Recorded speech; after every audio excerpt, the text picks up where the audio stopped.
LA Knight finally won the championship he should have never lost. Randy Orton roasts John Cena. Cody responds to John Cena. Wrestling fans are eating good. So you see, a show like this is actually pretty good, but it's just way too long. I quite enjoyed this episode of SmackDown, and somehow it still didn't hit the same as Monday Night Raw. And I was actually watching this with my son. Watching this, I realized I was watching WWE when I was 4 years old in 2004, right?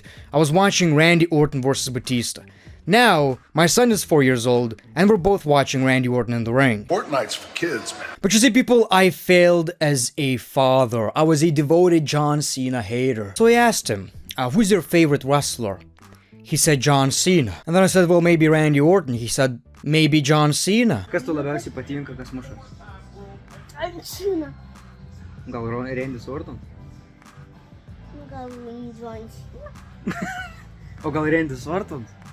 Gal John Cena. I think he doesn't understand yet that John Cena turned heel though. He watched this and said, Cena won. Then he saw this shot and said, he won again. He either didn't understand the heel turn, or I'm raising a monster. But you know, Randy Orton being on SmackDown definitely improved this show. And like I've said, I love the fact that John Cena's heel turn changed the WWE. In one of my Reddit videos I said, I hope somebody is going to respond to John Cena's heel turn, preferably CM Punk. My next choice would obviously be Randy Orton, and that's exactly what we got on both shows. You know what that means?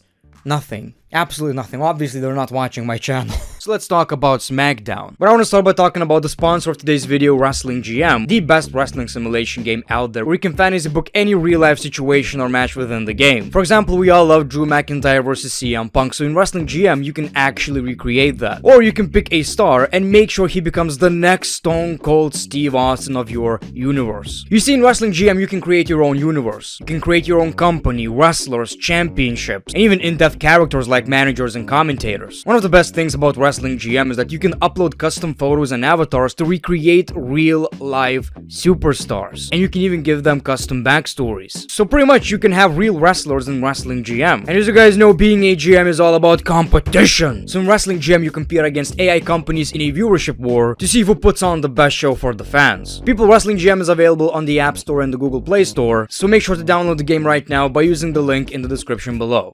Welcome back to the channel, ladies and gentlemen. How are you guys doing today? Pretty big episode. Triple H tweeted this, and I was like, okay, maybe he's up to something. Maybe he's up to something. And once I saw Lillian Garcia, I was like, maybe they're doing this big moment of LA Knight getting the championship back, which is the right decision. I mean, for the past month or two, I've complained about how WWE are ruining LA Knight. He got naturally over. Why is he getting punished for it? Well, maybe punished is not necessarily the right word, but you know what I'm talking about. All the other guys same age are getting championships.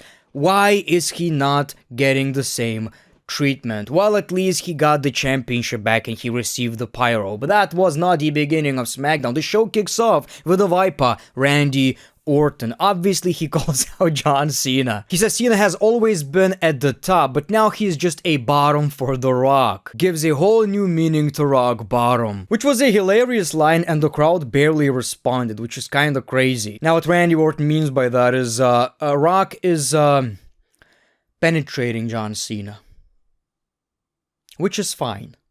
Obviously, then he talks about Kevin Owens, how Kevin Owens was jealous of Cody Rhodes. Never underestimate a jealous man's ability to destroy another man. He says Owens is never satisfied. He got the main event against Stone Cold Steve Austin, and he still wants more. He talks about his injury, how he thought he's never gonna come back to the ring, and he was told to take it easy. Don't get pissed off, but Kevin Owens pissed me off. He then hyped up his punt kick and says he will prove Pat McAfee is only the second greatest punter in the WWE. It's one of these promos you gotta check out, a lot of energy. So basically WWE did the same thing they did on Monday Night Raw. CM Punk kicked off the show with roasting John Cena, The Rock, and Randy Orton did the same. Very similar energy. Obviously, CM Punk's promo was a little bit better, but the intensity was still there. Now, it seems to be obvious that we are getting Randy Orton versus Kevin Owens at WrestleMania unless somebody else gets into that rivalry, and we're getting Randy Orton and Sami Zayn versus Kevin Owens and somebody else, because I don't see what WWE could possibly do for Sami Zayn at WrestleMania. But you know, watching Randy Orton, CM Punk, I'm so not ready for these people to retire. We can't take this shit for granted anymore, people. We got this segment where Tiffany Stratton is pretty much confirmed as a true babyface, and apparently my son's favorite women's wrestler is Tiffany Stratton. Gee, I wonder why. So we got Piper Niven versus Tiffany Stratton. It's still, even though she's been a babyface for like, I don't know, a couple of weeks, right? It's still hard to take it seriously because obviously her character is built on this,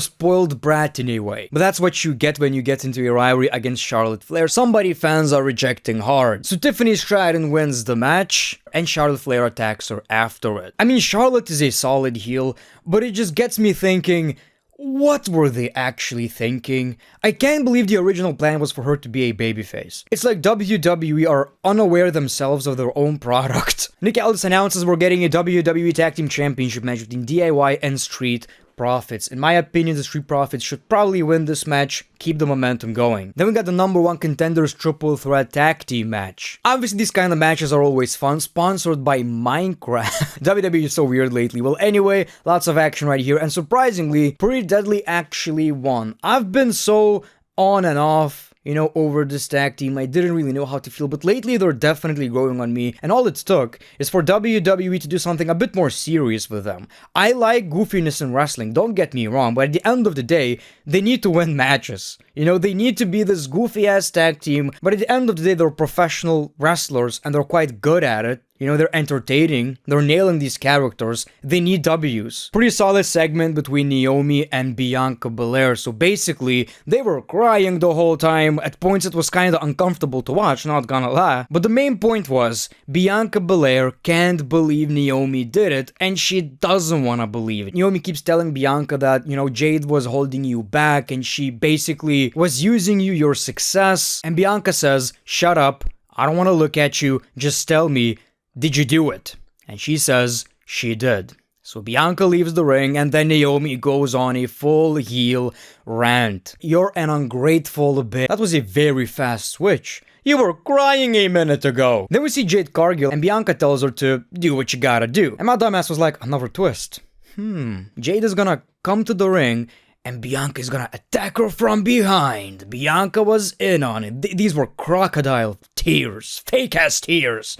No, that was not the case. She beat the shit out of Naomi again. Well, I guess Bianca's heel turn is gonna have to wait. But Naomi as a heel is pretty interesting. I just don't feel like the theme song fits. Like, we need a full-on character change with this one. If you didn't watch already, make sure to watch the video of Cody Rhodes telling Lex Luger that he's going into the Hall of Fame. Very emotional. It's on WWE's YouTube channel. Definitely check that out. WWE tried to make us care about this for whatever reason. Fair game, but no. We got Solo Sikoa versus Braun Strowman. Obviously, the reason we're getting this match is because Braun Strowman is in a rivalry against Jacob Fatu. So, obviously not the most interesting match you could have, but we got a disqualification. Obviously the Bloodline interfered, and then we got Jacob Fatu. Big ass brawl. In the end, though, Braun Strowman came out on top, which made LA Knight happy because nobody's gonna interfere. Doesn't mean anything. Obviously, WWE are very high on Jacob Fatu. My man wasn't even in an Elimination Chamber match because they didn't want him to eat the pin,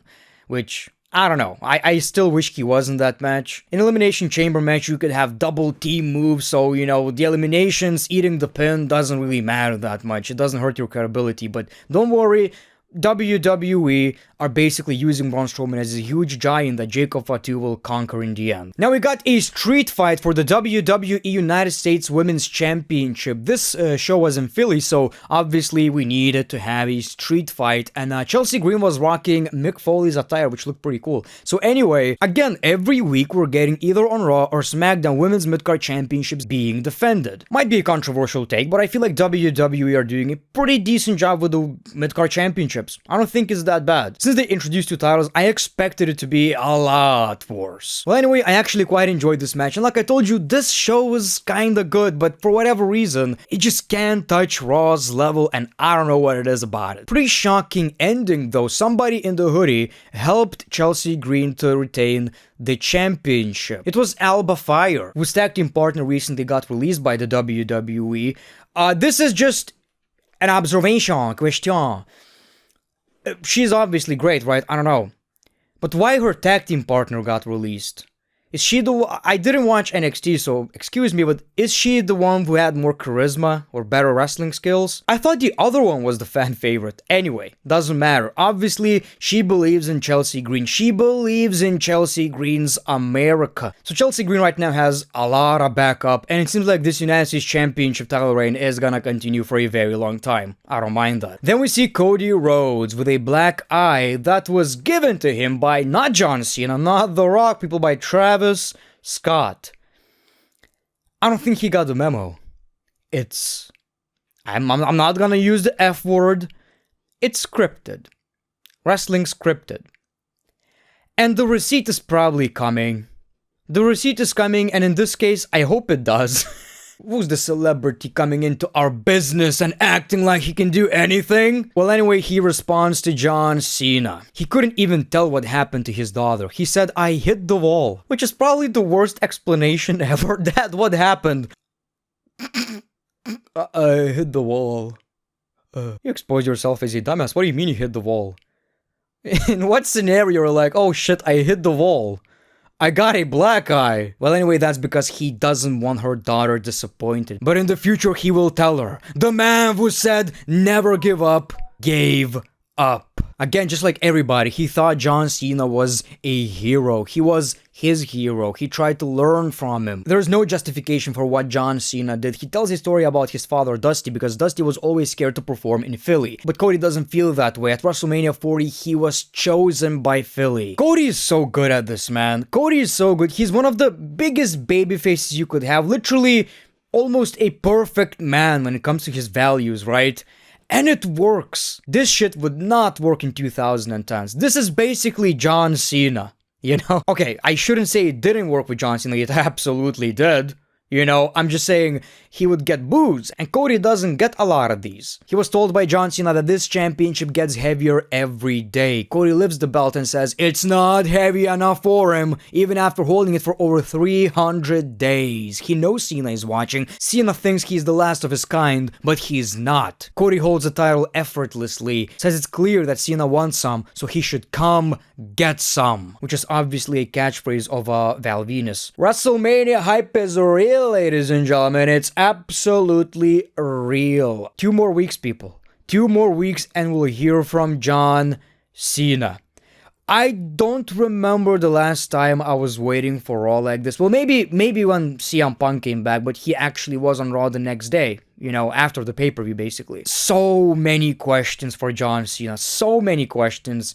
Something tells me it could be as simple as John Cena just not talking, which would be a bit disappointing. Earlier in the show, Damian Priest was attacked by Drew McIntyre. So then we got Drew versus Jimmy Uso. Drew McIntyre picks up the W and got attacked by Damian Priest, basically confirming our fears. Damian versus Drew at WrestleMania. A lot of people are saying, why are you hating on Damian? I'm not. I do like Damian. I really do. I'm just saying, after such a great year for Drew McIntyre, it's a nothing burger. You know, he needs a bigger match. That's all I'm saying. Damian is great, but Drew McIntyre had the greatest rivalry of 2024. It doesn't feel big enough. That's what she said, and she's right. Finally, the United States Championship, La Nicht versus Shinsuke Nakamura. My expectations were high, people. I was like, this is the night. This is in the main event. This is the last chance. If LA Knight loses, I'm done.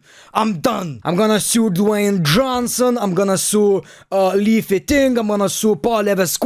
I'm gonna sue everybody. Well, anyway, we're watching this match, and WWE were smart with this shit. They made us believe, okay, the referee's knocked out. Obviously, Shinsuke is retaining the championship because of shenanigans for protecting LA Knight. Nah. Finisher on the steel chair, and LA Knight becomes the new United States champion. Lot of pyro in this bitch. LA Knight is once again a champion in the WWE. What a great finish to an episode of SmackDown. Now I can only expect he's coming into WrestleMania as the United States champion, just like he left last year's. He didn't. He won the championship at SummerSlam. Well, anyway, I'm just happy our boy, somebody that we supported for a couple of years now, is a champion once again in the WWE. All in all, not a bad episode of SmackDown, people. Thank you for watching this video. As always, great one. Peace, love, and hugs. It's been a pleasure.